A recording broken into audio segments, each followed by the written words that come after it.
माँ की आखिरी इच्छा। रामू अपनी बूढ़ी माँ को एक वृद्ध आश्रम में जाकर छोड़ आया।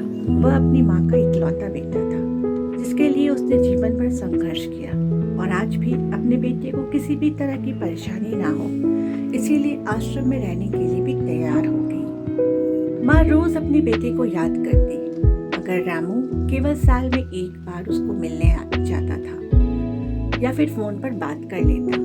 कई साल इसी तरह बीत गए। एक दिन वृद्ध आश्रम से फोन आया और उन्होंने कहा कि जल्दी से आश्रम आ जाओ, तुम्हारी माँ की तबीयत बहुत खराब है। रामू जब अपनी बीमार माँ के पास पहुंचा, तब वह अपनी आखिरी सांसें गिन रही थी। उसकी हालत बहुत खराब थी। राजू ने अपनी माँ से उसकी आखिरी इच्छा पूछते हुए कहा, माँ, मैं तुम्हारे लिए क्या कर सकता हूँ, बताओ। माँ ने कहा, बेटा, इस आश्रम में गर्मी और मच्छर बहुत ज्यादा है, यहाँ पर कुछ पंखे लगवा देना। फ्रिज ना होने की वजह से खाना भी खराब हो जाता है और कई बार तो हमें भूखे पेट ही सोना पड़ता है। तो हो सके तो इस आश्रम के लिए एक दो फ्रिज भी खरीद कर दे देना। यह सब सुनकर रामू को दुख तो हुआ, पर अब बहुत देर हो चुकी थी। रामू ने अपनी माँ की सारी बातें सुनी और उनसे पूछा, माँ, आपने इतने साल यहाँ पर निकाल दिए, पर आपने कभी भी यह बातें मुझसे नहीं कही, और अब जब आपके पास टाइम नहीं बचा है, तब आप यह सब कह रही हैं, ऐसा क्यों?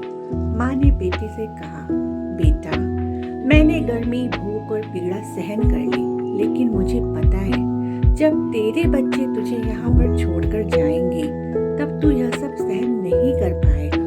इसीलिए तेरी सुविधा के लिए मैं तुझे यह सब कहने के लिए बोल रही हूँ। यह सब सुनकर रामू की आंखों से झरझर आंसू बहने लगे। उसे अपनी करनी पर बहुत पछतावा हो रहा था, पर अब पछतावे के अलावा कोई विकल्प नहीं था उसके पास। इतिहास हमेशा अपने आप को दोहराता है। रामू को अपना भविष्य दिख रहा था। यह तो सच है कि आपके किए हुए कर्म आपके सामने जरूर आते हैं।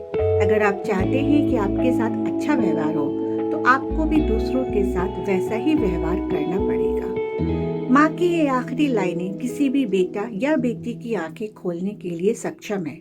इतना कहकर माँ की सांसें थम गईं। रामू अपनी माँ की तरफ लगातार देख रहा था और सोच रहा था कि उसने अपने जीवन की सबसे बहुमूल्य धन को खो दिया, और माँ ने जाते जाते भी जीवन का सबक सिखा गई। आपको ये कहानी कैसे लगी? कमेंट सेक्शन में मुझे ज़रूर बताइएगा। Thanks for watching. मिलते हैं फिर एक और नई कहानी के साथ। तब तक अपना ख्याल रखिए।